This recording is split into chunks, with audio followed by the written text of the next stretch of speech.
Bonsoir et merci d'être venus si nombreux pour m'entendre.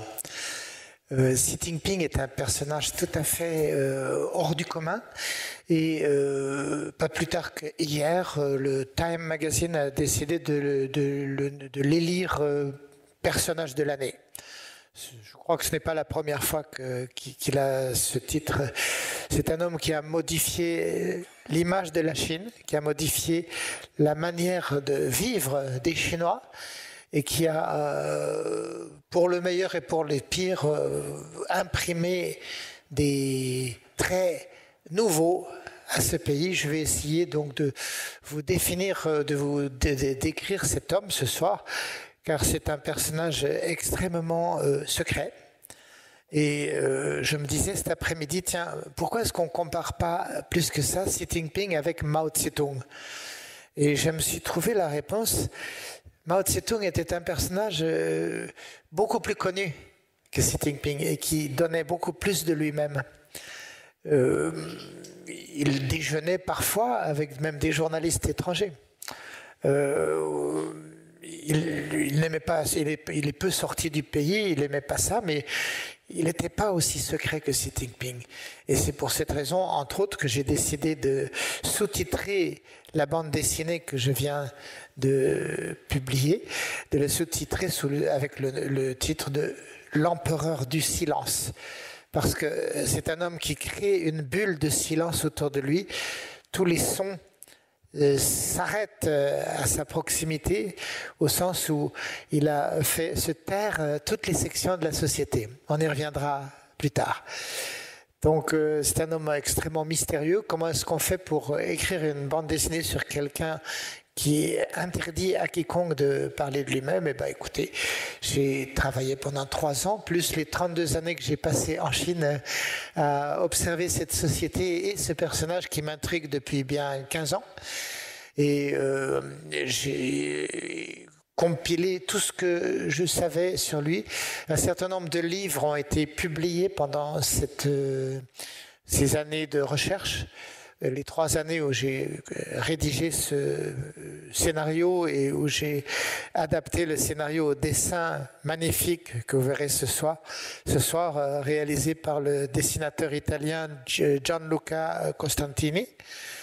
Et donc, écoutez, on va essayer de démêler tout ça ensemble, si vous voulez.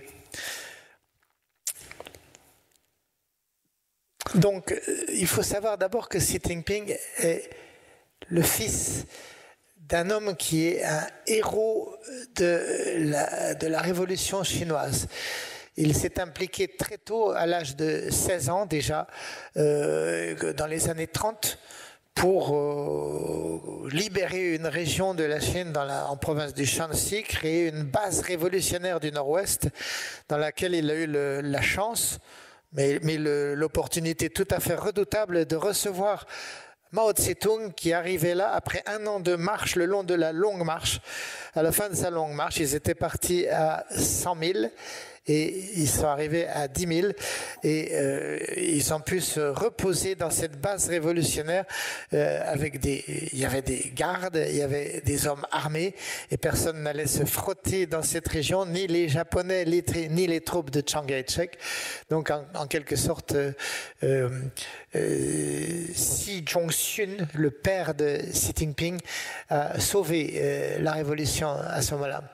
Et quand Xi Jinping est né, le père Xi Zhongxun était vice-premier ministre, était chargé d'honneur.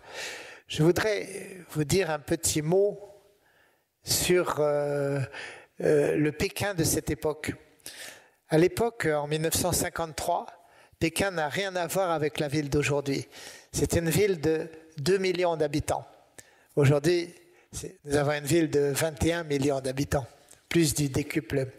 C'est une ville qui n'avait aucun boulevard périphérique, mais qui avait des murailles. Des murailles qui vont être abattues à peu près à l'époque de la naissance de Xi Jinping, sur ordre de Mao Tse-tung, pour mettre à la place le 2e boulevard périphérique. Je dis qu'il n'y en avait aucun, et je dis le 2e. Pourquoi? On n'a jamais su où est le premier. Et il est fictif, c'est peut-être le tour de la place Tiananmen dans l'épicentre de Pékin. Donc c'est une ville où il y a très peu de voitures, pas d'industrie. On circule, des caravanes viennent de très loin, de l'autre bout du pays, de 4000 km, 5000 km de distance, caravanes de chameaux. Il y a plein d'ânes avec des carrioles, il y a des palais, des temples. Vous avez des quartiers entiers sans commerce, simplement parce que c'est la ville tartare, la ville murée, et elle existe encore à ce moment-là. Et dans cette ville tartare, il y en a un petit bout qui s'appelle Zhongnanhai, c'est-à-dire au centre. Et le Hai, c'est la mer, en l'occurrence c'est un lac qui est à la fois le sud et le centre de ce lac, Zhongnanhai. C'est devenu le quartier général du Parti communiste et c'est dans ce quartier que Xi Jinping est né. Xi Jinping va fréquenter une école maternelle, la meilleure de Chine, avec les meilleurs professeurs imaginables, les instituteurs de très haut niveau. Dans un cadre idyllique. Ensuite, il va aller à l'école Payi, c'est-à-dire, ça veut dire 1er août. 1er août, c'est la date de fondation de l'armée populaire de libération. C'est une école qui est réservée strictement aux enfants des plus hauts cadres et à des gens qui sont déjà formés dès la naissance pour devenir des très grands leaders. Voilà. Enfin, Xi Jinping vit dans un cadre tellement luxueux qu'il habite une villa. Vous voyez ici, il sort de son école, on lui a appris une chanson révolutionnaire, mais il va en vacances à la plage. Ses parents ont le téléphone. Je parierais que dans tout Pékin de 2 millions d'habitants, il y a peut-être 1000 téléphones, quoi. Et il y en a un qui est pour la famille de Xi Jinping. Ils ont la voiture, ils ont le chauffeur, la cuisinière, autrement dit, un luxe bourgeois. Et on vit entièrement séparés de la population, derrière les murs rouges de Zhongnanhai qui font de 3,50 m de hauteur environ. Voilà. Or, d'un seul coup, patatras, à l'âge de 7 ans, 8 ans, Xi Jinping et sa famille se retrouvent sans rien, en disgrâce totale. C'est un des traits du communisme. Le communisme russe n'a pas fait différemment, mais on peut être très haut et puis tomber du jour au lendemain. En l'occurrence, une chose essentielle pour Mao Tse-tung et pour le Parti communiste qui débute à peine, c'est d'arriver à extraire les brebis galeuses vraies ou supposées.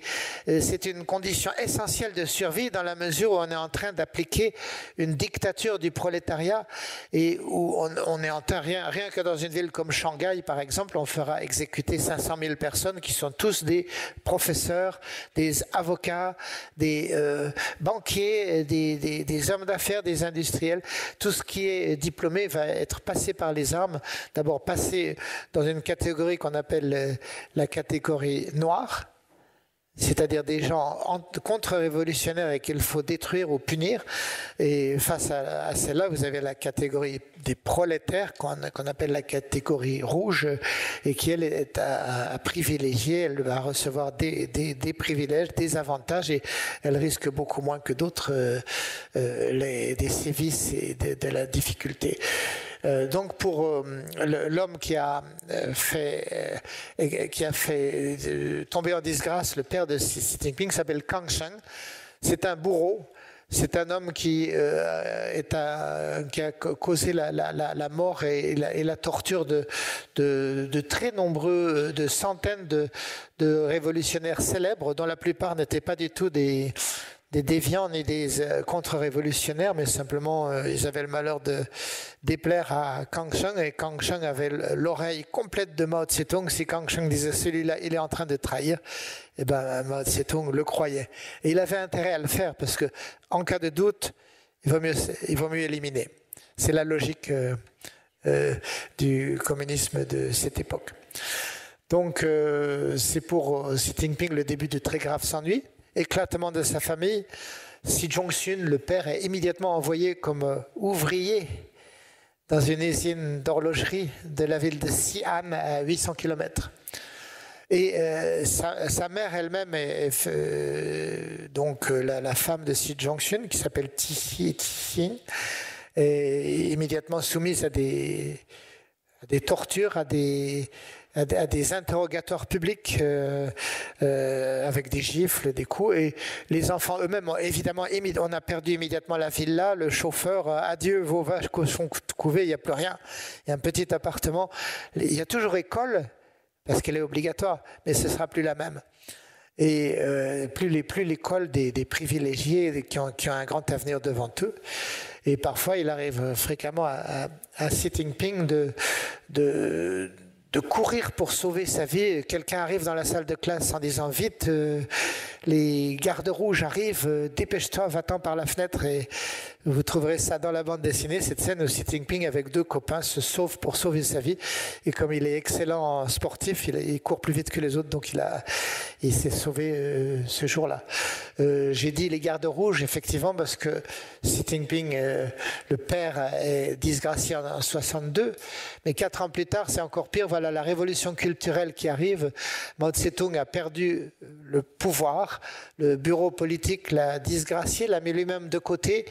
Mais ça ne veut pas dire du tout qu'on fait marche arrière. Ça veut dire que à ce moment-là, Mao Tse-tung a une chose à faire, c'est d'appeler à la jeunesse chinoise pour lui dire de retourner le canon contre le quartier général, c'est-à-dire contre leurs parents, pour sauver la révolution soi-disant en danger. Et va s'en suivre 10 ans de catastrophes, de morts, de disputes, de destruction de biens, et tout ce qui est culture occidentale va mal s'en tirer, va passer un mauvais moment.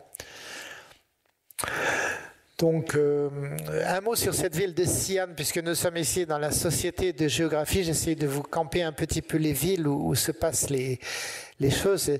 La ville de Xi'an, où le père a été obligé de se retirer comme ouvrier, est à l'époque une ville de 800 000 habitants, ce qui est quand même une ville importante. Mais aujourd'hui, elle fait 4 millions d'habitants. Donc toutes ces villes ont connu une immense explosion sous le fait des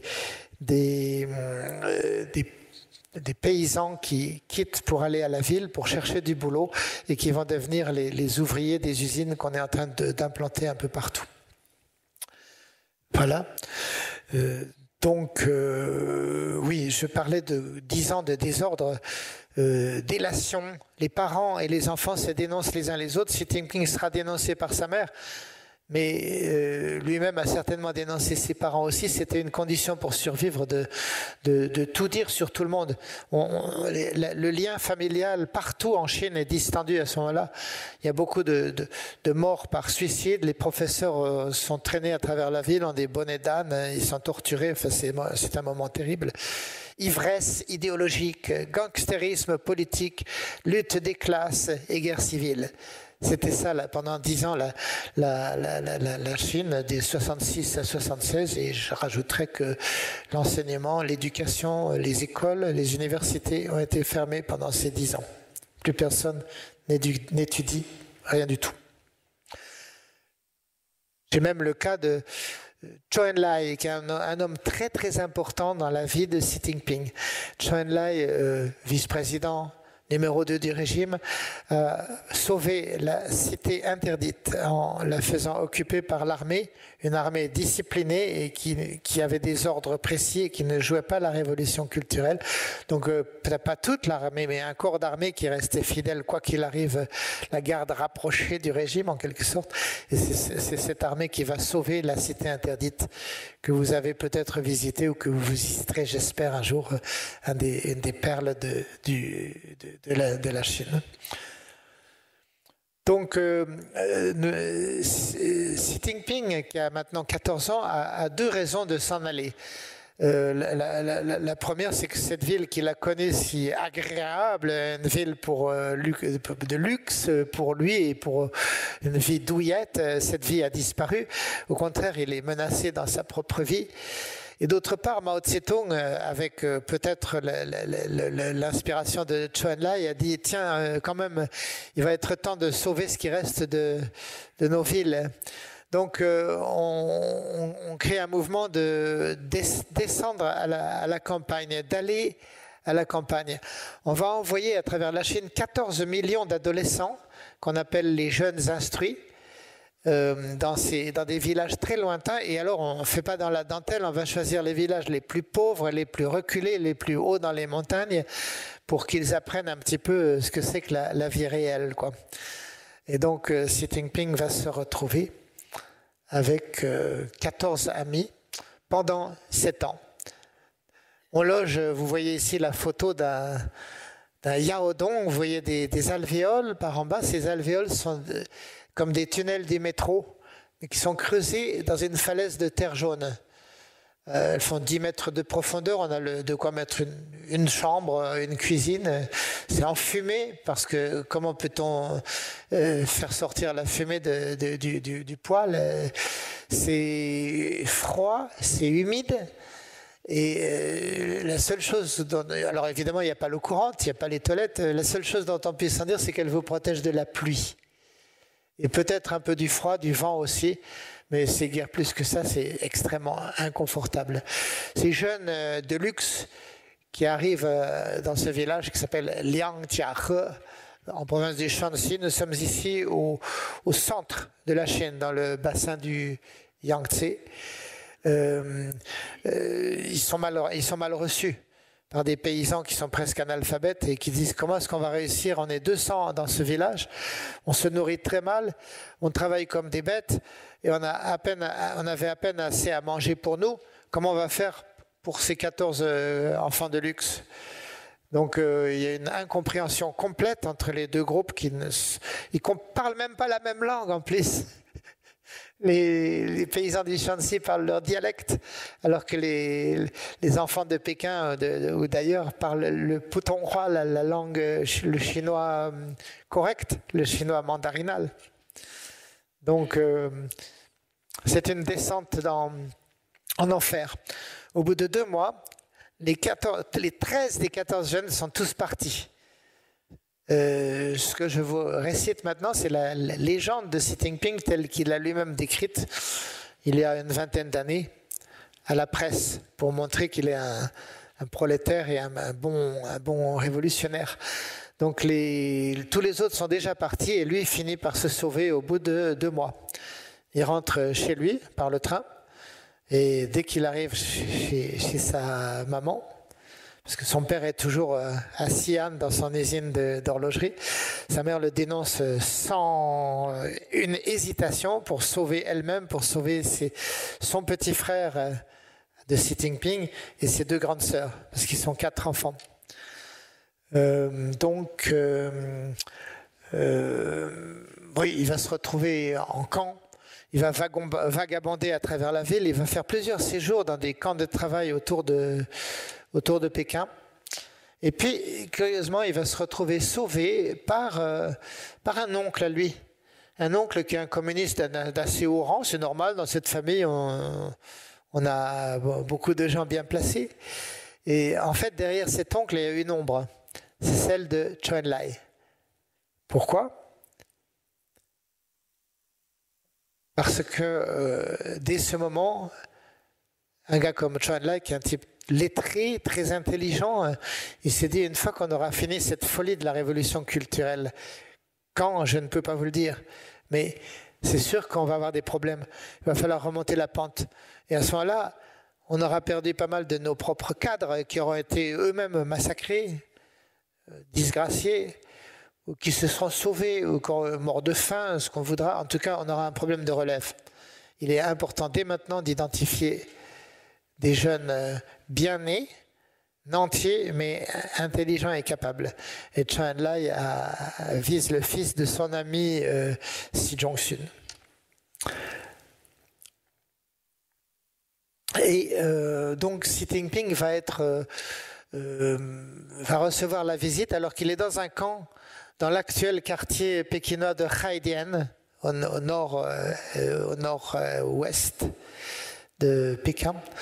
Il reçoit la visite de cet oncle et de sa tante qui lui apportent des petites friandises dans son camp. Et puis ils lui disent, tu sais, en fait, j'ai pour toi une bonne et une mauvaise nouvelle.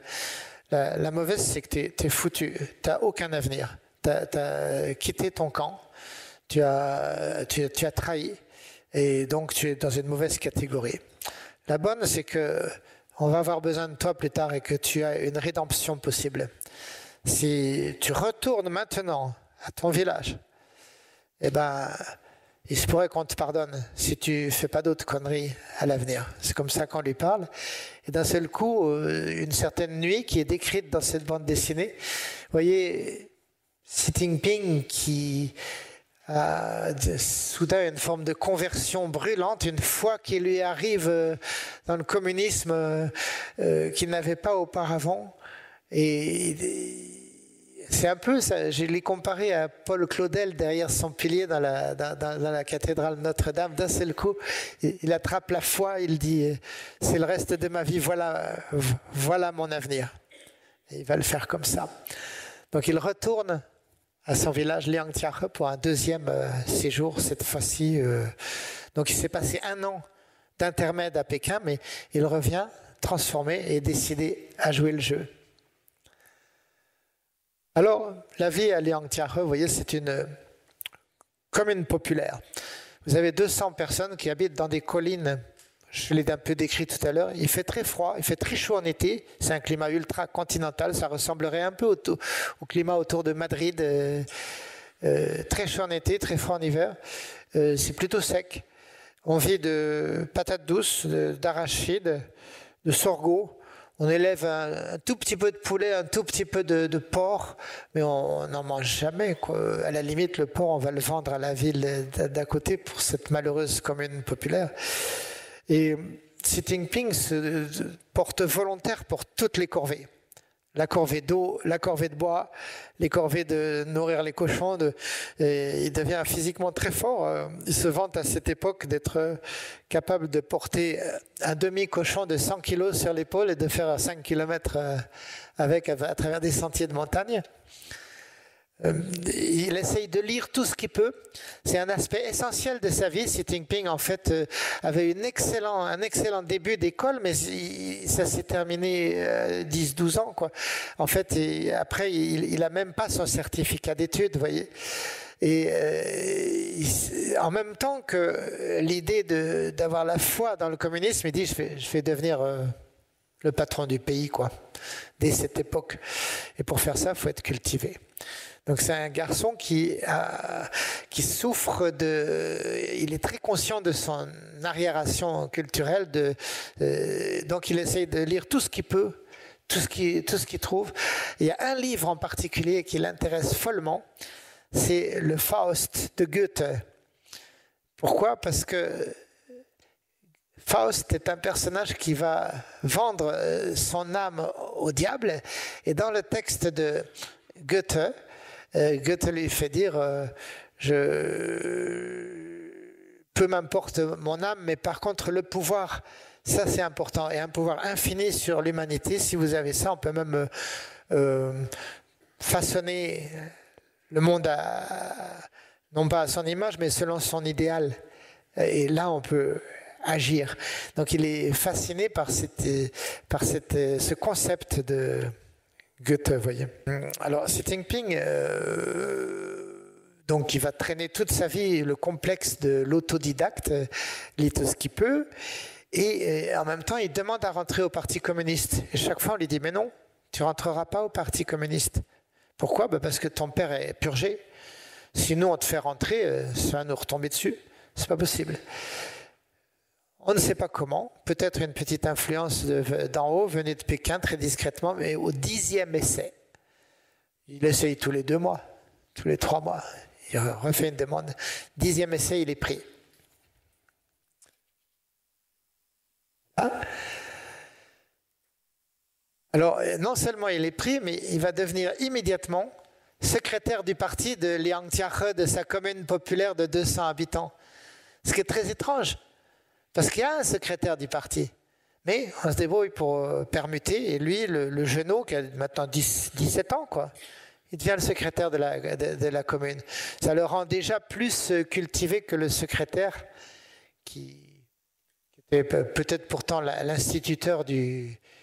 Mais vous vous rendez compte, à cette époque-là, dans les années 50, 60, il n'y avait pas d'école normale. Aujourd'hui même, si vous voulez, le critère d'analphabétisme en Chine est placé à 500 caractères. Si vous avez moins de 500 caractères, vous êtes analphabète.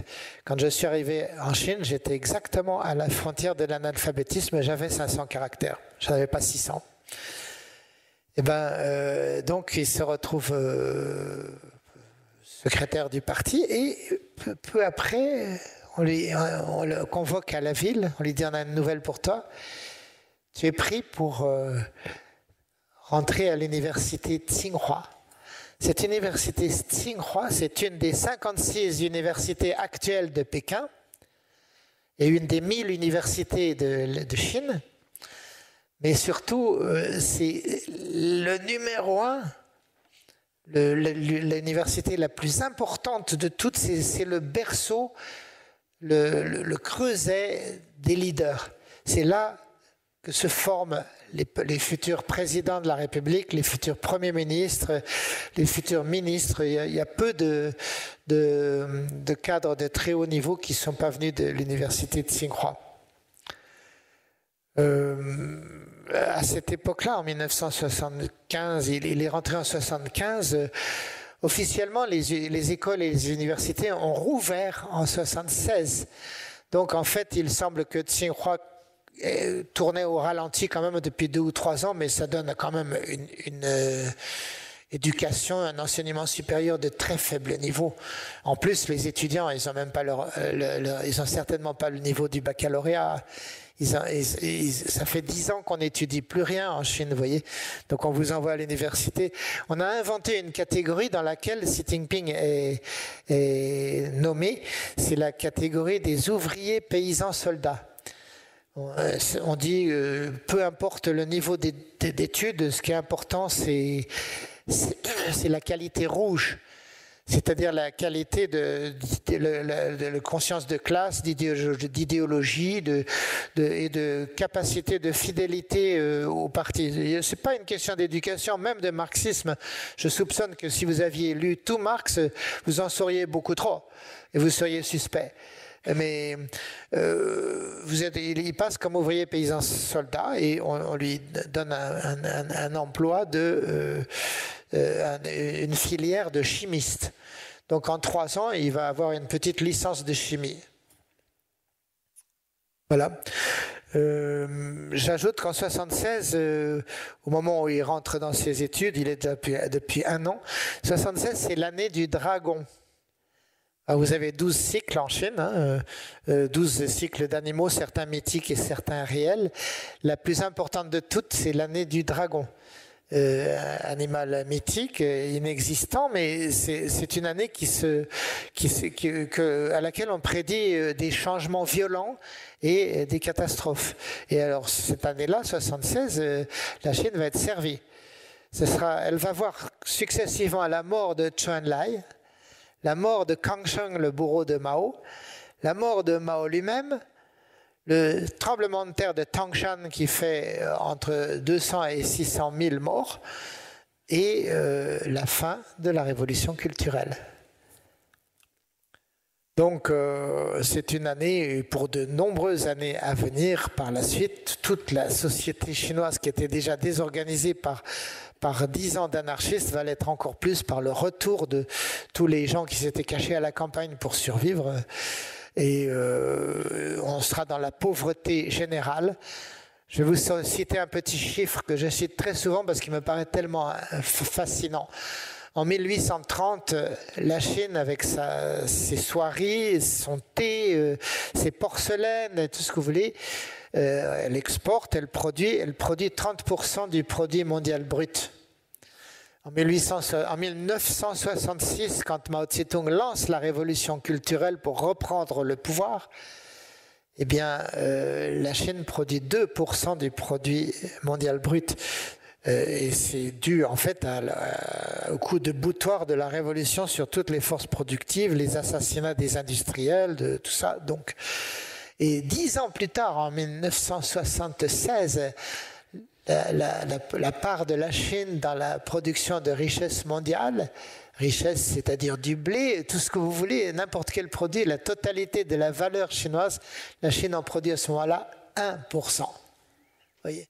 Autrement dit, on n'en est même pas à se nourrir, quoi. C'est un pays d'une pauvreté extrême et un parti communiste qui a perdu beaucoup de son aura interne. Le peuple voudrait bien s'en débarrasser d'une certaine manière. On décrit le Parti communiste à cette époque, c'est une légende chinoise, on parle d'un prisonnier que l'empereur a décidé de faire décapiter et le bourreau est d'une habileté si extrême que le supplicié est debout, le bourreau prend son sabre et fait un grand geste comme ça, coupe la tête avec une vitesse merveilleuse et la tête retombe exactement sur les épaules à sa place. Et ensuite, tout le monde va oublier d'agiter le supplicié, ce qu'il fait qu'au bout de quelques semaines, il s'est refait, il s'est guéri, quoi, en quelque sorte. Et ben, c'est un peu l'image du Parti communiste chinois que personne n'a été sur place pour le faire bouger un tout petit peu.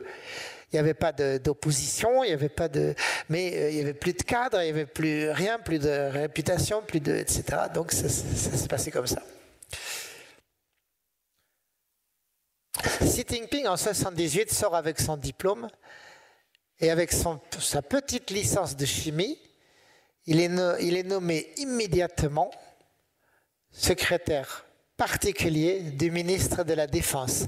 Ce qui fait qu'il a ses entrées comme fonctionnaire à l'intérieur de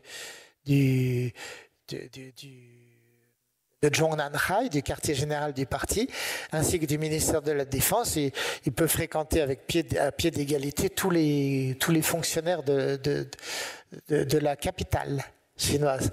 Et il ne va pas s'en priver, il va se faire beaucoup d'amis pendant ces années. Et du coup, ça renforce terriblement sa connaissance de la Chine, sa connaissance du parti et la connaissance par le parti de Xi Jinping. Ça l'intègre. Au même moment, Xi Jinping se marie. Pourquoi est-ce qu'il a eu ce job ? Bon, ça ne peut plus être Zhou Enlai dans ce cas-là, mais par contre, ce ministre de la Défense, un général, le général Keng Biao, est un très très bon ami et très proche ami de très longue date de son père Xi Jinping. Donc rien ne se crée, rien ne se perd. Le népotisme en Chine est dans l'ADN du parti. Il n'est pas question de ne pas prendre à l'intérieur du parti et dans les organes dirigeants les fils des leaders. Ce serait une aberration de ne pas prendre ces jeunes. Simplement, comme je l'ai dit tout à l'heure, ce qu'on veut, c'est qu'ils cumulent une compétence aussi. Autrement dit, s'ils ne sont pas nuls, ils seront immédiatement pris et ils vont pantoufler immédiatement, quoi. La Chine a d'ailleurs un petit mot pour citer les noms des fils des très hauts cadres. On les appelle Taizbang, c'est-à-dire le gang des petits princes. Et Xi Jinping fait partie de ce gang des petits princes, ainsi qu'un bon nombre d'autres. Xi Jinping se retrouve donc dans ces années avec un emploi de luxe, une épouse et un plan de carrière. Et toutes ses actions, y compris le choix de sa femme, sont pilotées par sa maman, Tixin, avec une vision déjà à long terme, celle de la montée, les marches du curriculum qui mène au poste suprême.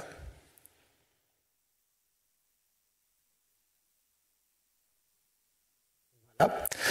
Alors, 4 ans plus tard, le ministre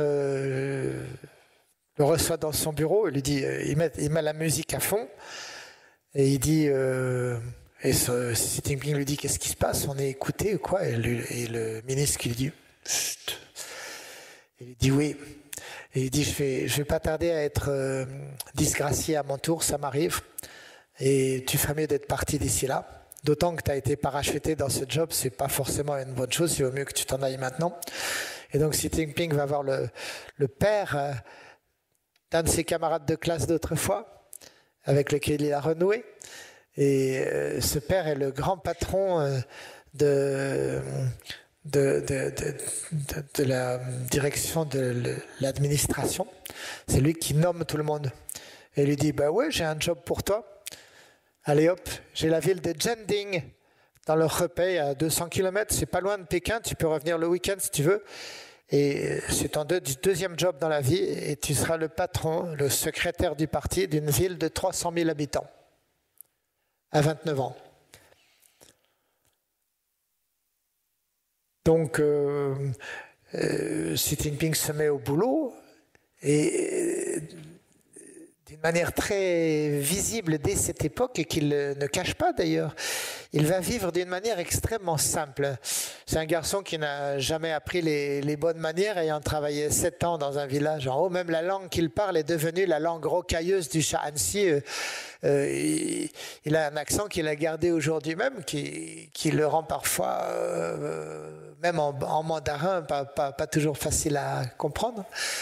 Et donc, il vit très simplement. Il travaille tard à son bureau. Son bureau n'est pas décoré. Il y a même pas de machine à écrire. De temps en temps, il travaille tard le soir. Et pour dormir, il y a 2 bancs. Il les met côte à côte. Il dort sur ces bancs. Et quand il reçoit des huiles de Pékin ou d'ailleurs, qui leur fait un banquet. Le banquet, c'est on met une grosse casserole, une marmite remplie d'eau, on met du chou et on met une tête de cochon, on la fait bouillir et ensuite on met la tête de cochon sur la table et les gens vont se servir avec les baguettes, prendre un peu de joue, prendre un peu d'oreille, prendre de la langue, des choses comme ça. C'est un banquet célèbre pour sa frugalité. Mais Xi Jinping va se débrouiller pour moderniser sa ville d'une manière formidable, notamment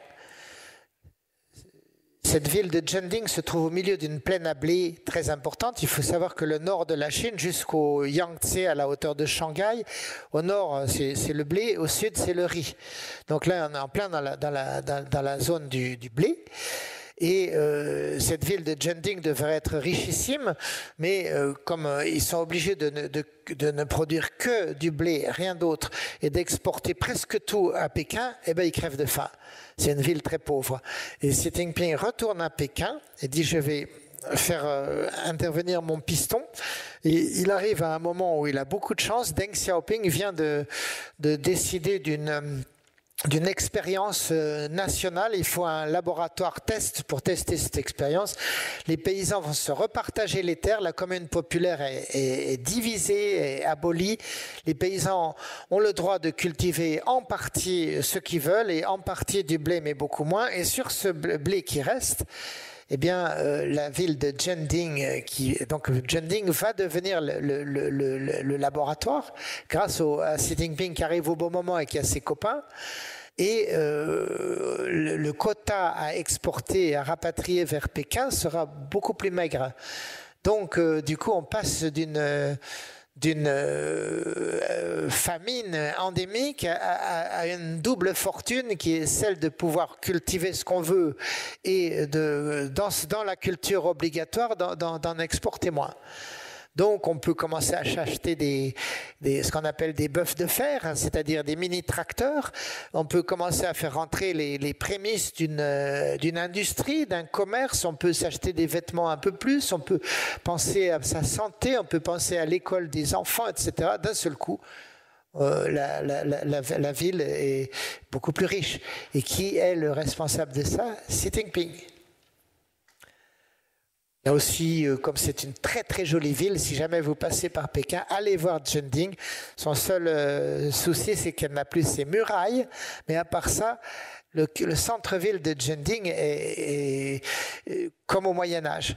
Et les boutiques sont comme au Moyen-Âge. J'ai souvenir d'une boutique d'alcool qui est servie dans des jarres de terre cuite semi-enterrées, avec un bouchon de bois et de jute par-dessus. Et on a une espèce de louche avec laquelle on remplit un entonnoir, on remplit les bouteilles qu'on apporte et on boit son alcool de sorgho avec ça. Je me suis amusé quand je suis passé à acheter un demi-litre d'alcool de sorgho datant d'avant la Révolution. Ça devait être vers l'an 2000, par là, la Révolution 1949. Donc cet alcool avait 50 ans, ou plus. Bon. Donc avec tout ça, Xi Jinping reçoit la visite d'un espèce de jury qui tourne à travers toute la Chine et qui a pour mission de sélectionner 1000 petits génies qui seront les cadres, les patrons du pays dans 20 ans. Et il est élu dans cette botte des 1000. Maintenant, il dit, bon, je suis élu dans la botte des 1000, pas question que je passe un jour de plus là-dedans. Ça m'ennuie et la vraie vie, elle est à la côte. Xi Jinping dit, je vais aller à la côte. Son patron, qui est un patron à l'ancienne, qui dit, pas de privilèges. Tu en as déjà eu assez comme ça, des privilèges. Tu restes ici 5 ans, 10 ans, comme tout le monde, à faire tes classes. Xi Jinping va demander à sa maman. Sa maman, elle a un truc, sa maman, Madame Tixing. Son truc, c'est qu'elle est à l'école du parti. Et son boulot à l'école du parti, c'est un petit peu ce que faisait Kang Sheng autrefois, c'est de détecter les brebis galeuses. Mais elle est à la porte d'entrée de l'école du parti. Et donc, elle va voir arriver tous ces cadres de 25, 30, 35 ans qui ont été sélectionnés pour arriver à l'école du parti en vue de carrières beaucoup plus hautes par la suite. On leur donne un peu plus d'éducation, on leur donne des compétences fondamentales, mais on va aussi vérifier leur justesse idéologique. Et qui est-ce qui décide de cette justesse idéologique? Tixing. Donc, tous ces cadres sont redevables envers la mère de Xi Jinping.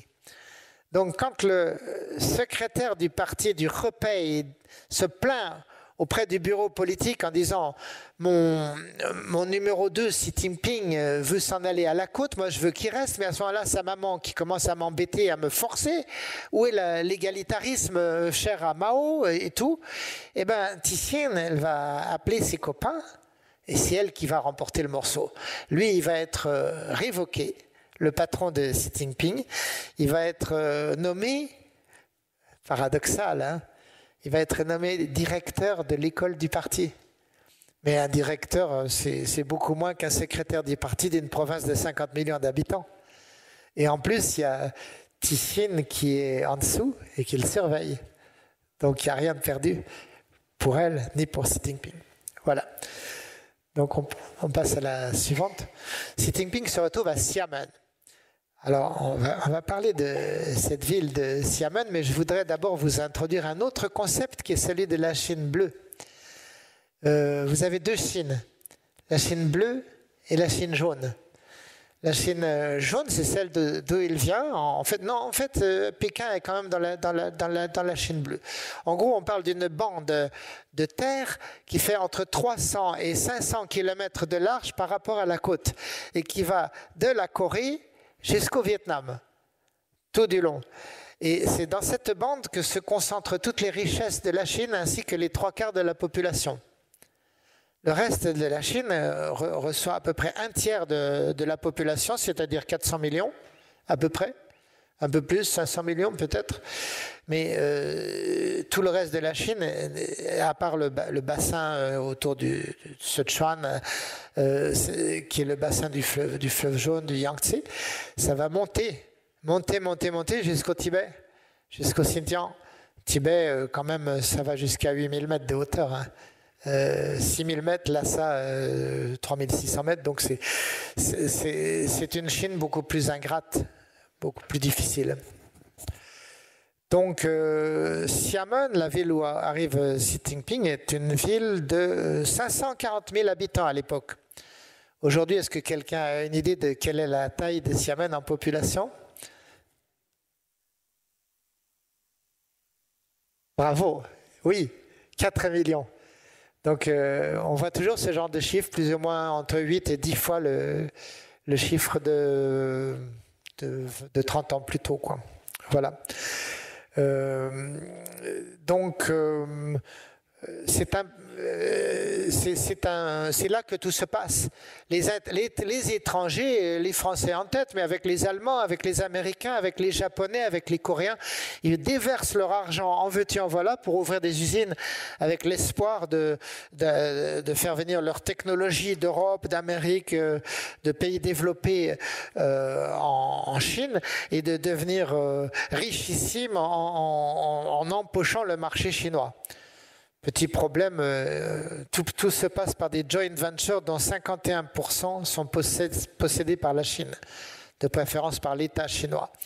Donc, ils n'arriveront jamais à empocher tout le marché chinois, même très peu. Et comme par hasard, des groupes concurrents dans tous les secteurs vont se créer qui disposent au même moment des technologies de ces étrangers et qui vont les mettre en action pour créer des boîtes concurrentes et pour faire en sorte que ce soit la Chine qui maîtrise son propre pays. Le résultat des courses, c'est qu'au bout de 20 ans, la Chine aura rattrapé l'Europe sous l'angle du fondamental et que ce que l'Europe a fait en 2 siècles, la Chine le fera en 20 ans. Mais on n'en est pas encore là. Il se trouve que dans les premières années, entre 1976 et 85, 86, vous avez 10 ans qui se sont passés où le Parti communiste qui tremblait pour sa vie. Vous vous souvenez du supplicié on lui a coupé la tête, mais elle est en train de se rattacher sur le corps. Mais bon, ils sont très discrets et on a quand même beaucoup de liberté. En plus, la police n'a pas la technologie nécessaire pour contrôler tout le monde. Et Deng Xiaoping a quand même dit il est glorieux de s'enrichir, il est normal que certains s'enrichissent avant les autres, etc. Donc c'est quand même un âge d'or des libertés en Chine à ce moment-là. Mais les très hauts cadres sont conservateurs et se demandent avec angoisse à quel moment ce qu'on commence à donner comme liberté aux gens va attenter à leur propre monopole, à leur pouvoir. On compare à l'époque la Chine à un jambon dont on découpe des morceaux par l'extérieur pour le donner aux gens. Au départ, ce qu'on donne, c'est du gras. Et on s'en fout. Mais à partir du moment où on arrive à la viande, là, c'est autre chose. Et là, on est en train d'arriver à la viande, maintenant. Et Xi Jinping va avoir un gros problème avec son patron. Alors, son patron actuel est un réformateur. Donc je parle de la province du Fujian. Il va être rappelé, il va être victime d'un scandale dû à un laboratoire pharmaceutique qui a mal travaillé, qui a envoyé ad patres un certain nombre de gens par des mauvais produits. Et donc ce gars paye pour les autres alors qu'il est totalement innocent, mais simplement ça doit arriver vu qu'il n'y a pas assez de contrôle. N'importe qui fait n'importe quoi, donc des bêtises arrivent. Et Xi Jinping s'est dit, mais peut-être que je ferais bien de me calmer en termes d'expérience réformatrice parce que ce n'est pas le moment. Cette tendance anti-réforme va culminer et exploser 5 ans plus tard au moment du printemps de Pékin quand effectivement on voit qu'à cette époque la partie réformatrice du gouvernement, donc Zhao Ziyang par exemple, pense à acheminer la Chine vers une forme de social-démocratie à la suédoise et les conservateurs historiques disent mais absolument pas, aussi bien idéologiquement, aussi bien pratiquement, on a tout à perdre nous la classe dirigeante dans cette affaire-là. Il faut arrêter ça. Donc c'est ce qui se passera quelques années plus tard. Voyez. Donc, Xi Jinping va être battu aux élections municipales. Alors, qu'est-ce que c'est que cette affaire? Pourquoi des élections municipales? Normalement, il n'y a jamais d'élections en Chine et en ce moment, il n'y en a pas. Mais à cette époque, sous l'effet d'un gouvernement réformateur qui est encore là, on essaye d'expérimenter des élections au niveau bas ou moyen. Élections au village, mais même élections dans la ville de Xiamen. Et Xi Jinping, à ce moment-là, le parlement local, on appellerait ça un conseil municipal normalement, mais le parlement local de Xiamen dit, mais Xi Jinping, qu'est-ce qu'il a fait d'abord? Ben, rien du tout. Il n'a rien fait parce qu'il faisait attention de ne pas se faire repérer comme un réformateur. Mais en même temps, il n'a pas d'ouvrage, il n'a pas de réussite. Et il est battu par quelqu'un, par un autre candidat, et il est nommé dans une ville beaucoup moins glorieuse, un quartier beaucoup moins intéressant. Donc Ningde, une préfecture très pauvre dans la province du Zhejiang. Mais, comment dire, il va être, à ce moment-là, il en profite pour se remarier. C'est sa mère qui lui dit, voilà une femme pour toi. Il dit, d'accord, c'est bon. C'est un mariage où il n'y a pas forcément beaucoup d'amour, mais il y a beaucoup de pensée. La femme qu'il épouse, Pang Liyuan, est une chanteuse aux armées. Elle a un diplôme qui doit être à cette époque colonel, quelque chose comme ça. Mais elle chante sur scène des chansons patriotiques, communistes, socialistes, et devant les troupes. Et elle est infiniment plus connue que Xi Jinping à cette époque-là. Elle commence déjà à passer à la télévision. Et donc, eh bien, Xi Jinping attend des temps meilleurs, mais il s'est marié entre-temps. Et aujourd'hui même, la légende de Xi Jinping, de l'amour de Xi Jinping avec Pang Liyuan est montée comme une image d'Épinal, comme un couple extrêmement heureux, fidèle et qui gagne par sa vertu. Malgré tout, au bout il fait pas trop mal. On peut pas dire que son résultat dans cette préfecture de Ningde soit extraordinaire, mais malgré tout, 20 ans plus tard, c'est à Ningde, dans cette préfecture, que se trouve le groupe industriel numéro 1 mondial de la batterie automobile des voitures électriques. Donc, Xi Jinping a fait un travail, disons, correct, nuancé. Il y a des domaines sur lesquels il est moins convaincant, mais bon, ça se passe pas trop mal. Et surtout, sa mère le pistonne pour aller chercher un autre emploi dans une ville il faut monter. Il faut monter. Si maintenant il monte pas, sa carrière s'arrête, quoi. Donc, elle lui obtient un poste de vice-gouverneur de la ville de Fuzhou. Fuzhou qui est, comment dire, une autre de ces très grosses villes de la côte. C'est aussi une très très belle ville. On dit, il y a un proverbe chinois qui est très célèbre en Chine qui dit Shang you tian tang, xia you fu hang. Ça veut dire en haut dans le ciel il y a le paradis. Mais ici, sur Terre, nous avons les villes de Hangzhou et de Fuzhou. Ce sont de très jolies villes, notamment avec des jardins de pierres sèches et de sable que les Japonais dont les Japonais ont hérité, qui est devenu des spécialités du Japon, mais l'origine, c'est Hangzhou et Fuzhou, cette province-là. Donc, à cette époque, Xi Jinping va énormément travailler.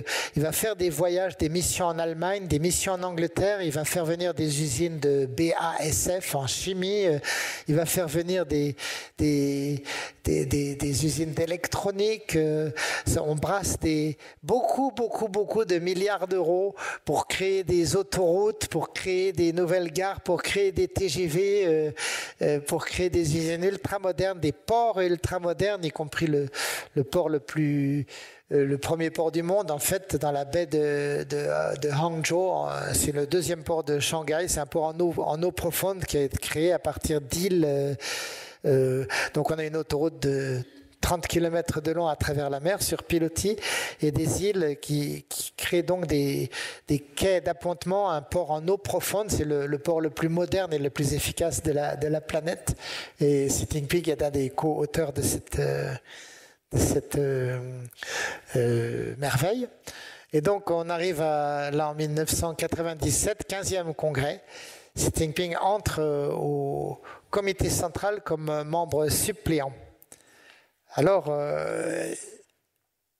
il faut dire que membre suppléant, mais il se passe quelque chose d'extraordinaire, parce que là encore, le comité central, alors le comité central, c'est le parlement interne du Parti communiste. Vous avez un autre parlement civil qui s'occupe des affaires civiles. Il y a deux parlements face à face. Il y en a un qui s'occupe de la structure parti et l'autre qui s'occupe de la structure civile. C'est une originalité de la Chine. Et donc, Xi Jinping visait une place de suppléant. Il y avait 180 postes à pourvoir.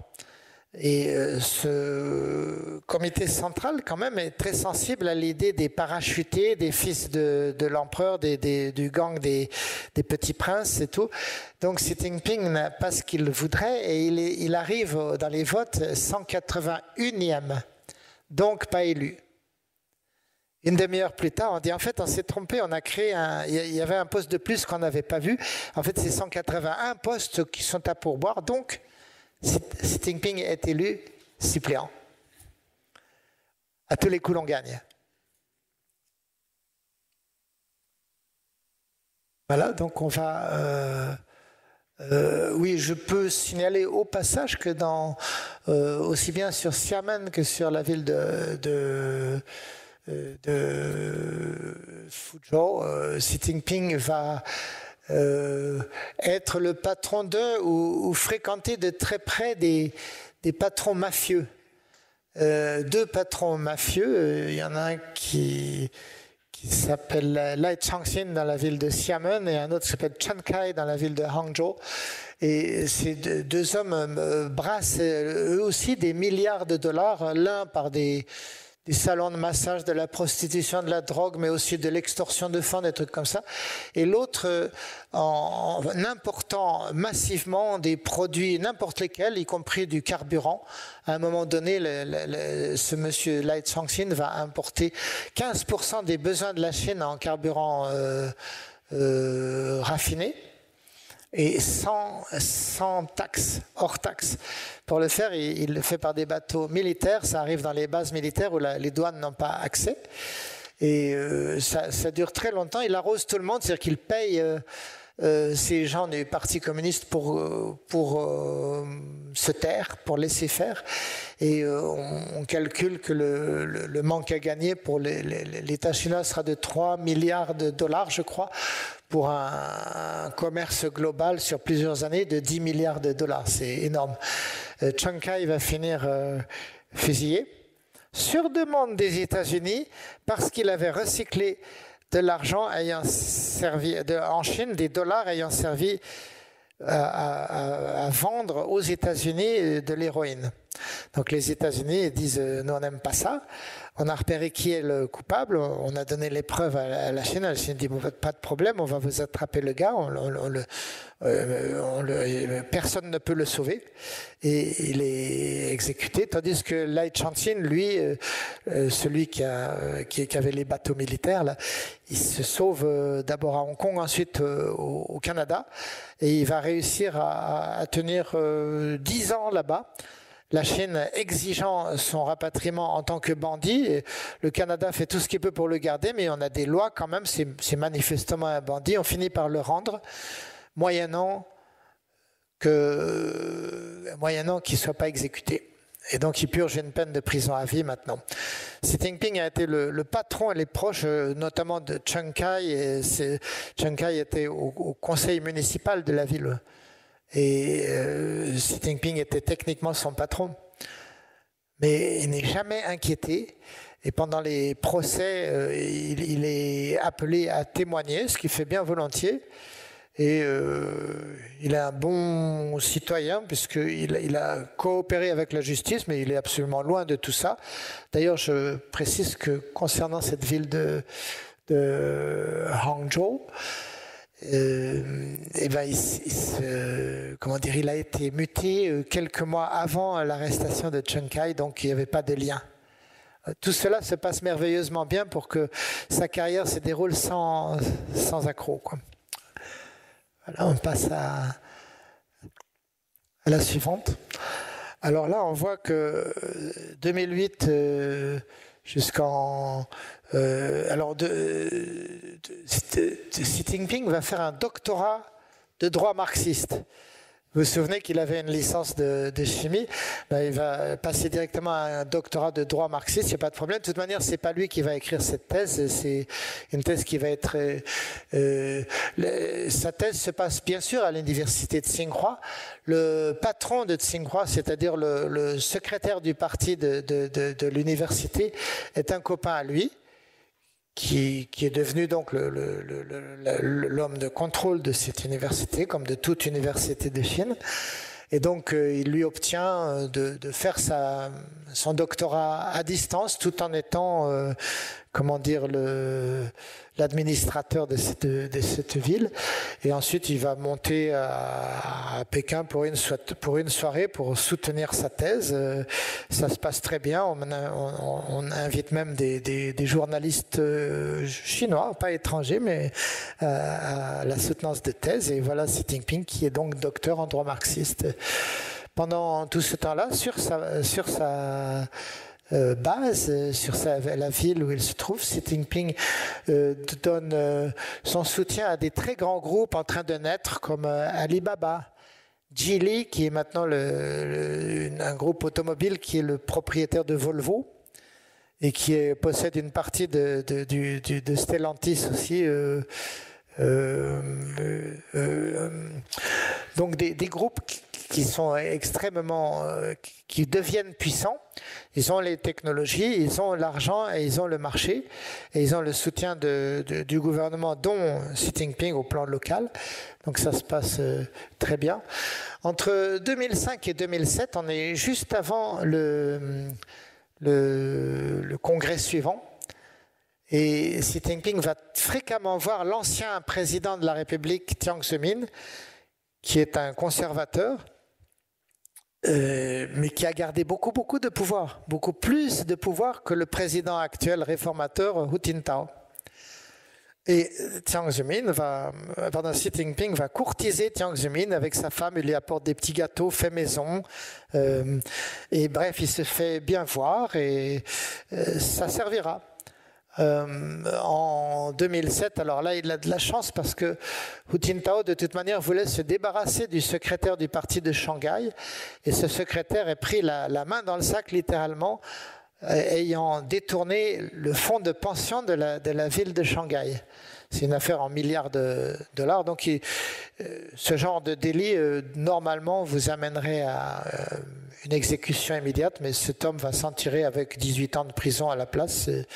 Et il faut trouver un remplaçant. Et le remplaçant, devinez qui ça va être? Eh bien, voilà, ça va être Xi Jinping.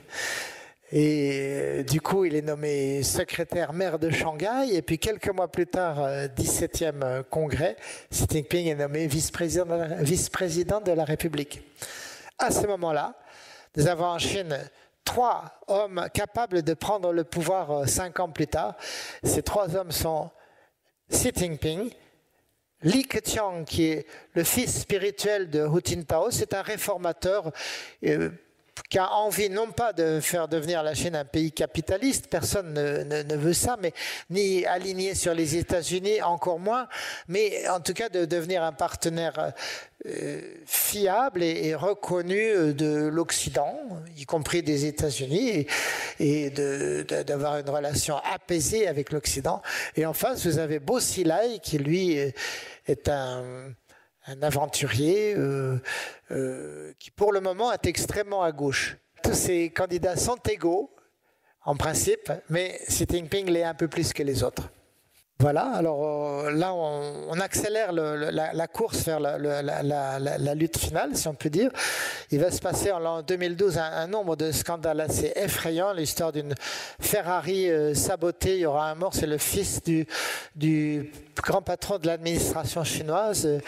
Il va y avoir un Britannique qui va être assassiné par la femme de Bo Xilai à Chongqing. Xi Jinping lui-même va probablement être victime d'une tentative d'assassinat dans les murs de Zhongnanhai, du Parti communiste chinois.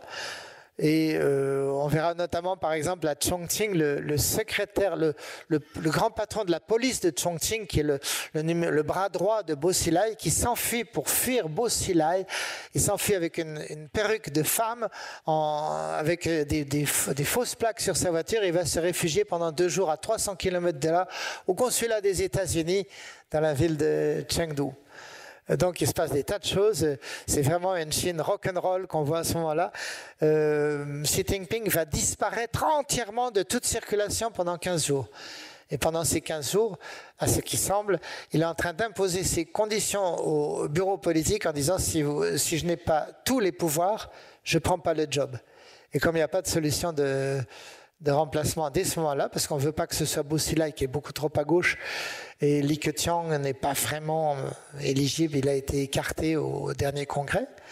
Donc, finalement, Xi Jinping sort vainqueur, avec 3 comparses. Bo Xilai est arrêté. Parmi ces 3 comparses, vous avez, le numéro 1 de l'armée, vous avez le numéro 1 de la police, vous avez le numéro 1 de l'administration, et puis vous avez Bo Xilai qui est le patron de cette ville de Chongqing, qui est la plus grosse ville de Chine avec 33 millions d'habitants. Tous ces hommes vont être condamnés, arrêtés lors de procès fleuves en quelques mois, sauf un qui va mourir d'un cancer du pancréas, suite à quoi, de 2012 à 2014, pardon, là je vais un petit peu trop vite, je ne sais pas ce qui se passe. Voilà.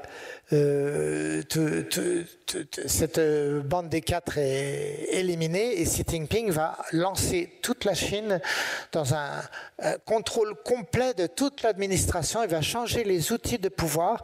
Les organes du Parti communiste deviennent inopérants, c'est-à-dire les groupes de travail du comité central perdent leurs fonctions. Ils ne sont pas dissous, mais ils ne servent plus à rien. Et ils sont remplacés par des commissions centrales qui sont peuplées par des amis de Xi Jinping. Voilà. Après, on voit arriver une grande répression systématique de toutes les sections de la société chinoise, les religions.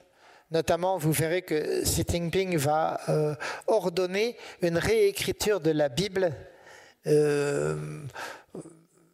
de manière à la rendre plus conforme aux besoins et aux attentes et à l'idéologie du parti.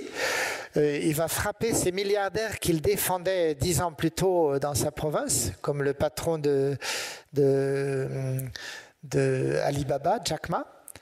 Il va frapper la presse et les intellectuels, il va frapper les étudiants, même des étudiants marxistes, des groupes d'études marxistes des universités de Pékin, vont être dissous et mis en prison pour quelque temps pour leur dire de se calmer et de se taire, ce qui sera le cas désormais.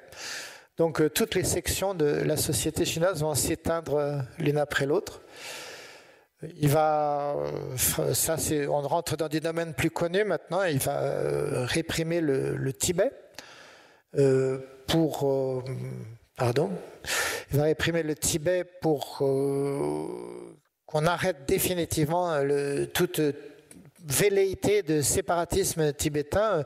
Les Tibétains se prennent pour un royaume et il n'en est pas question. Au passage, le Dalai Lama reconnaît que le Tibet fait partie de la Chine populaire et ne revendique pas l'indépendance.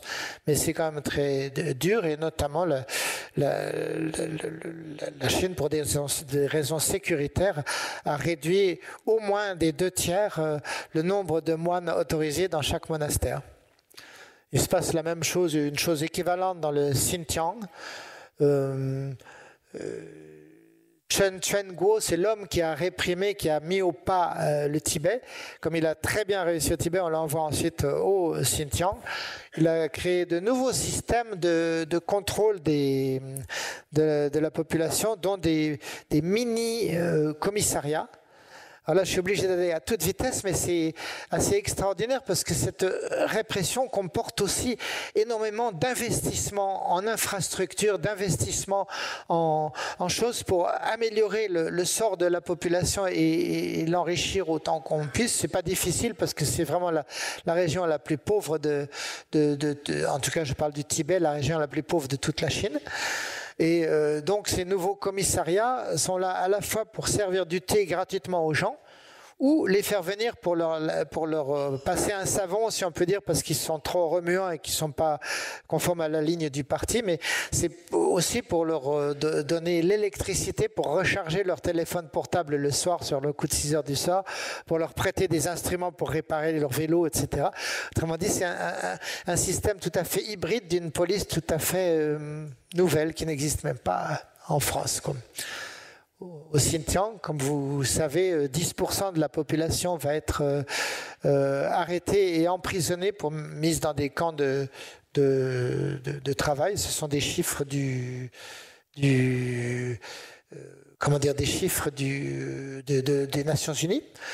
On voit la même chose qui se passe sur Hong Kong. Excusez-moi, ça va un petit peu trop vite, mais la ville de Hong Kong maintenant a perdu toute liberté.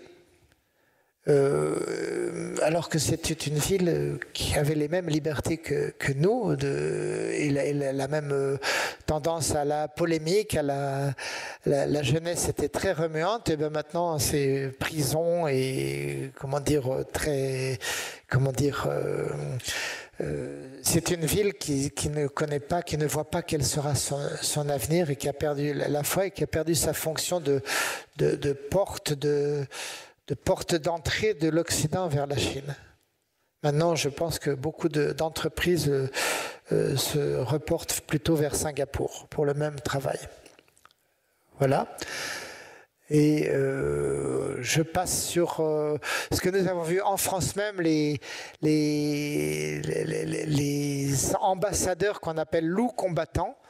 Celui de Paris, de France, s'appelle Lou Chaillet. C'est un homme qui va oser traiter un politologue français de hyène puante sur son site internet, et qui va affirmer que l'Ukraine est en fait une province dépendante historiquement de l'ex-URSS.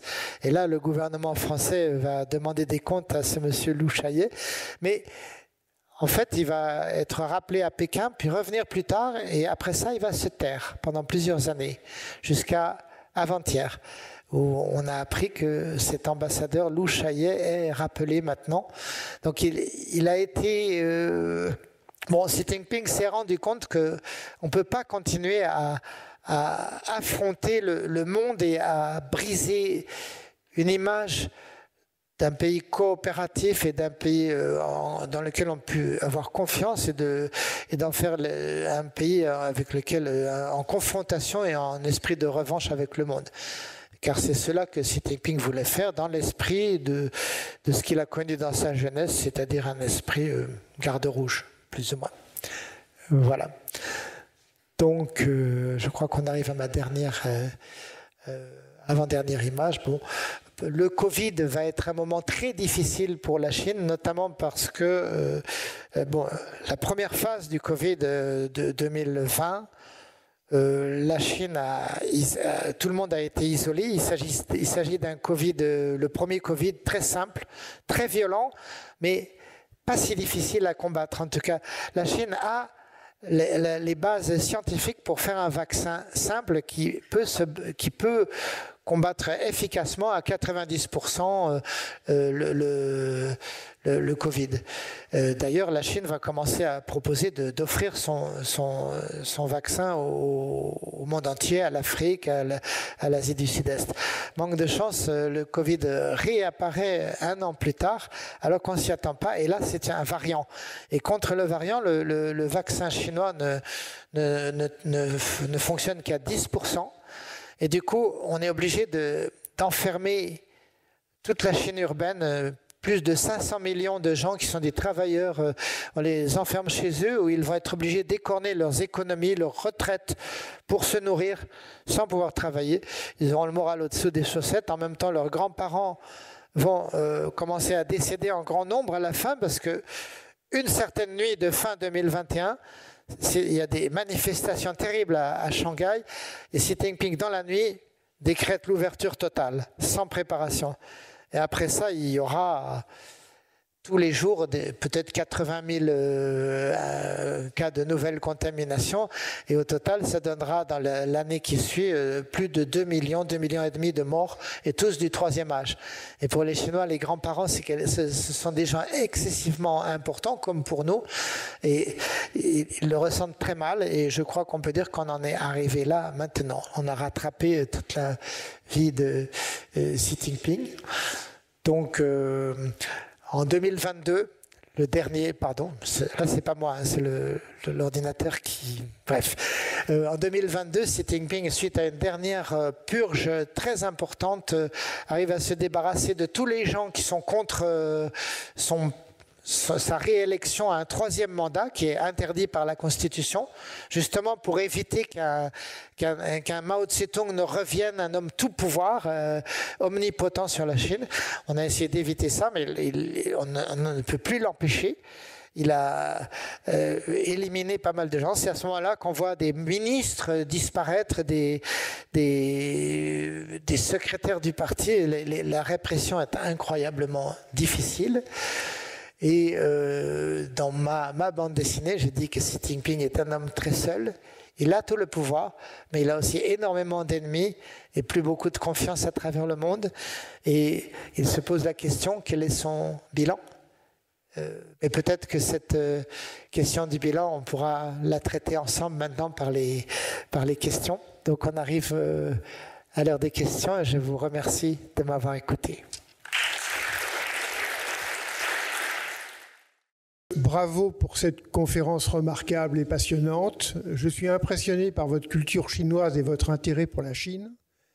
J'ai moi-même, qui est d'une culture chinoise tout à fait inexistante, été presque bouleversé par le livre de Desmond Chum qui est paru en 2022 et qui s'appelle La roulette chinoise. Oui. Je pense que les faits qu'il raconte sont probablement réels. J'aimerais savoir ce que vous pensez de ce qu'il dit à propos notamment de la corruption qui intervient à tous les étages de la Chine. Et cet homme, Desmond Chum, et sa femme, qui avait d'ailleurs disparu peu avant qu'il a réussi à quitter la Chine pour l'Angleterre. Cette femme a disparu, on ne sait pas comment, on ne sait pas pourquoi, mais il insiste énormément dans son livre sur l'importance de la corruption et de la dénonciation. Tout à fait.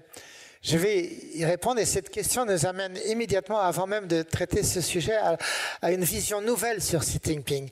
J'ai bien peur d'avoir été sévère pour Xi Jinping, mais j'ai aussi dit qu'il a énormément développé son pays. C'est vrai aussi que créer le silence et calmer le jeu parmi les sections toutes les sections de la société, c'est aussi aider un développement plus rapide. En tout cas, ce que dit ce livre, La roulette rouge, c'est que la femme du Premier ministre était de mèche avec avec une autre femme pour des projets en centaines de millions d'euros qu'ils étaient sûrs d'avoir puisque c'était la femme du Premier ministre, on n'osait pas le donner à quelqu'un d'autre. Et sur la commission qui va sur ce contrat de centaines de millions d'euros, par exemple 3%, ça allait directement dans les poches de ces deux femmes, la moitié pour la femme Premier ministre et la moitié pour celle qui a disparu corps et biens maintenant. Donc ça nous pose la question de est-ce que ce n'était pas une manière de sauver le Parti communiste chinois et d'éviter un mouvement de colère terrible d'une Chine qui ne supporte pas cette corruption, parce qu'on est parti quand même d'une Chine d'égalitarisme où tout le monde était supposé être égal et avoir la même chance. Or, ce n'était pas du tout le cas. Donc effectivement, il y a ce problème. Xi Jinping a apporté une forme de discipline et a rétabli un peu d'égalitarisme. Maintenant, je m'empresse de vous préciser que la corruption est toujours bel et bien là et qu'elle est simplement cachée et qu'elle a redémarré. Un petit peu comme si pendant 5 ou 10 ans, on peut faire reculer fortement la corruption, mais qu'ensuite elle va s'adapter et trouver d'autres formes pour ressurgir. C'est le cas maintenant. Simplement, on ne va plus vous donner une enveloppe au vu et au su de tout le monde. Ça sera caché, mais il y aura quand même des enveloppes. Merci, monsieur, pour cette conférence remarquable. J'aurais 2 questions. La première, j'ai vu que le père de Xi Jinping, j'arrive pas à prononcer son nom comme il faut, avait été écarté, mais après on voit qu'il pistonne son fils. Donc j'aurais aimé savoir le processus qui l'a amené à revenir en grâce, premièrement. Parfaitement, très bien. Et deuxièmement, j'ai remarqué des innovations en technologie répressive. Est-ce que vous pourriez nous éclairer sur ces innovations qui semblent redoutables? 2 excellentes questions. La première, c'est tout simple. À partir de 1976, tous les gens qui ont été purgés vont être réhabilités. Pour Xi Jinping, ça arrivera un peu plus tard, mais je crois ça prendra quand même 10 ans, parce que lui, sa purge datait d'avant la révolution culturelle. Mais une fois qu'il est réhabilité, il va finir secrétaire du parti pour Canton. Il aurait pu monter beaucoup plus que ça, mais Xi Jinping, pour moi, c'est un menchevique, par opposition à Xi Jinping, qui lui serait plutôt un bolchevique. Et donc cet homme a toujours voulu épargner les vies humaines et faire une révolution plus douce où on répartirait les terres, on répartirait l'argent public d'une manière plus égalitaire, de manière à favoriser aussi bien, par exemple, les entreprises privées que les entreprises d'État, ce qui n'est pas le cas maintenant. Maintenant, on favorise systématiquement les entreprises d'État. Et donc, oui, à un moment donné, il est en état de pistonner son fils, puisqu'il est réhabilité. Et ces vieux copains de 20 ou 30 ans, eux aussi, ils ont connu des moments difficiles, mais ils sont remontés aussi. Donc tout le monde a été purgé. Deng Xiaoping lui-même a été purgé 6 fois. On raconte même, alors là, j'en ai tellement à vous dire, mais Deng Xiaoping dans un camp, mais il est sur le point d'être réhabilité. Et sa petite fille vient le voir en lui montrant un dessin malhabile de chats. Elle a fait des chats qui sont blancs et des chats qui sont noirs. Et dit, papa, lequel tu préfères, grand-père? Il a fait sa réponse ultra célèbre que tout le monde dans cette salle doit connaître. Peu importe qu'un chat soit blanc ou noir pourvu qu'il attrape la souris. Au départ, ce n'était pas du tout une formule politique, c'était une formule d'un grand-père à sa petite fille. Et la personne qui m'a rapporté cette anecdote, c'était dans le très grand ouest chinois, dans un village du côté de Dali, Lijiang, par là, dans le Yunnan. Et il me disait, on a fait beaucoup de slogans politiques en Chine, mais la réalité, c'est pas politique au départ. Il y a d'autres choses plus simples et plus proches de la vraie vie. Vous voyez, la deuxième question, technologie répressive, oui, là, le personnage que je vous ai cité tout à l'heure, de Chen Quanguo, a inventé un système pour les minorités nationales, les Tibétains et les Ouïghours, pour leur mettre des mini-commissariats partout, à tous les carrefours. À travers le Tibet, il en a mis 700. À travers le Xinjiang, il en a mis 7000. Ce sont des commissariats qui ont 3-4 personnes. Ces personnes sont de la culture et de la langue de ce pays. On ne va pas mettre des Chinois Han. Au Tibet, on mettra des Tibétains. Et comme je vous disais tout à l'heure, si votre vélo est crevé, on vous prête les démonte-pneus pour réparer votre vélo. On vous regonfle votre téléphone portable le soir vers 6h du soir. Tout le monde a son téléphone est vide, mais on peut passer par là et à tout moment on peut se faire un petit gobelet de thé. Ça permet à cette police qui est tibétaine de mieux connaître les gens, et seuls ceux qui ne se présentent jamais sont les gens douteux. Finalement, c'est une des techniques. La technique la plus importante, c'est le crédit social. Le crédit social qui consiste à prendre sur tous les gens dans cette salle, y compris moi-même, tout ce qui est arrivé sur Internet, quoi que ce soit. Ces données médicales, ces données de police, ces données bancaires, tout cela est accessible de par une loi chinoise au parti. Et à partir de là, vous avez un grand ordinateur qui vous donne une note morale sur base d'intelligence artificielle. Et si, par exemple, vous avez moins de 12 sur 20, vous ne pourrez plus être professeur des écoles ou vous ne pourrez plus rentrer dans l'administration. Dans des cas beaucoup plus graves, si vous êtes considéré comme un élément malfaisant, vous ne pouvez plus emprunter en banque, vous ne pouvez plus avoir de permis de construire, vous ne pouvez plus prendre l'avion ni le TGV. Et en plus, votre téléphone portable, si on vous téléphone, il y aura une tonalité spéciale qui dira « Attention, vous vous apprêtez à parler à un repris de justice », en gros, à un individu douteux. Et ce téléphone spécial, tout le monde connaît cette sonnerie, donc vous pouvez presque vous suicider. En tout cas, ce que vous pouvez faire, c'est divorcer immédiatement pour sauver votre femme et vos enfants pour qu'ils ne soient pas entraînés dans ce maelstrom maléfique. Ce sont des technologies nouvelles de répression. Il me semble que si Xi Jinping voulait s'arrêter en 2027, on devrait avoir des idées de ses successeurs éventuels, parce que ça prend quand même 2-3 ans pour préparer une nouvelle équipe. Alors, est-ce qu'on doit conclure qu'il souhaite un 4e mandat ? Est-ce qu'on se demande finalement il ne peut pas ne pas souhaiter un 4e mandat ? Parce que si il était cessé d'être protégé, j'ai l'impression que certains de ses ennemis pourraient lui reprocher certaines choses avec une certaine violence. Oui. Mais si pour avoir ce 4e mandat n'est-il vous pas... faites votre propre réponse, là, c'est bien entendu. Il a tellement d'ennemis que je ne vois pas comment il pourrait céder le pouvoir. D'un autre côté, tous ceux qui pouvaient être des successeurs, des gens de la génération suivante ont été arrêtés ou ont disparu.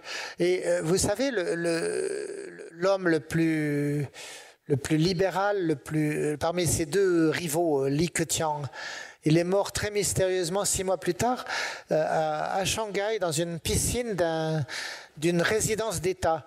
Il était en voyage, il n'avait plus aucun mandat parce que Xi Jinping l'avait fait écarter du pouvoir et il se rendait pour, je ne sais pas moi, pour voir des copains, mais il était logé dans une résidence d'État. Et il y avait une piscine et on l'a retrouvé noyé dedans. Je n'en dirai pas plus, mais c'est une mort suspecte. Je suis toujours intrigué d'écouter la presse occidentale qui prête à Xi Jinping un rôle modérateur auprès de Poutine pour ce qui a trait de l'usage du nucléaire. Et je m'interroge toujours, est-ce que c'est une forme de réalisme économique ? Et en même temps, tout le monde sait que la Chine est en train de multiplier ses armes nucléaires pour faire la course dans le camp des grands États-Unis et Russie. Oui. On sait que Mao, toujours d'après la presse, mais je ne suis pas un spécialiste, n'avait pas du tout ces répugnances. Tout à fait. Il avait une galéjade où il disait une guerre nucléaire, 300 millions de Chinois morts, mais il en resterait 400 millions. Oui. Je ne sais pas si c'est vrai, mais bon. Alors je suis toujours perplexe sur ça. Il y a un petit nombre de réponses possibles qui seraient assez différentes, mais en tout cas, Xi Jinping et Poutine sont liés par un lien indissoluble. Ils se connaissent très bien et ils s'aiment beaucoup. Ils sont tous les deux ils ont des carrières parallèles, ils ne sont pas très éduqués, mais ils sont arrivés au sommet. Ils n'ont pas de légitimité démocratique, mais ils contrôlent très bien leur police secrète et ils ont une excellente technologie de contrôle de leur population. Rôle de modérateur sur Xi Jinping par rapport à la bombe, pourquoi pas? Xi Jinping et la Chine n'ont rien à gagner à une guerre mondiale. Ils n'ont rien à gagner à une guerre mondiale, les Chinois. Ils ont déjà le marché, ils font énormément de produits pour nous dont on ne peut plus se passer. Et ils les font moins cher que nous. C'est des produits d'excellente qualité, avec un contrôle de qualité qui n'existe pas dans les autres pays. L'Inde ne peut pas faire ce boulot. Le Vietnam peut en partie, mais pas le volume. Et donc, la Chine, à condition de ne pas faire de bêtises, a la garantie de devenir le maître du monde industriel, si on peut dire, et de relayer doucement les États-Unis. C'est d'ailleurs le sens de cette guerre que Trump s'apprête à mener féroce pour préserver, s'il le peut, son avantage industriel que les États-Unis gardent leur avantage industriel sur la Chine. À mon avis, ça ne se produira pas comme ça. Je vais donner un tout petit bout de réponse supplémentaire. Il y a 35 ans, je me trouvais à Taïwan et j'ai discuté avec le grand patron de la défense taïwanaise.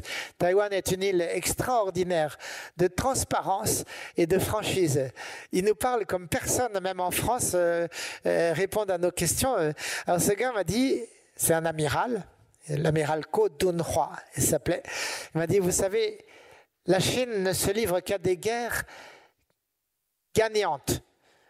On ne va pas se lancer dans une guerre douteuse, parce que si on perd cette guerre ou si on ne la gagne pas, ce qui est en train d'arriver à la Russie, parce qu'on ne va pas dire qu'elle a gagné cette guerre face à l'Ukraine, eh ben, c'est carrément le Parti communiste qui peut perdre le pouvoir. Rien moins que ça. On ne va pas risquer ça. Donc, la Chine ne se livre qu'à des guerres gagnantes. Et autant pour l'élément modérateur, quoi. Ils sont prudents. Ils ne vont pas faire de folie, quoi. Alors qu'ils sont déjà en train de gagner sous l'angle économique.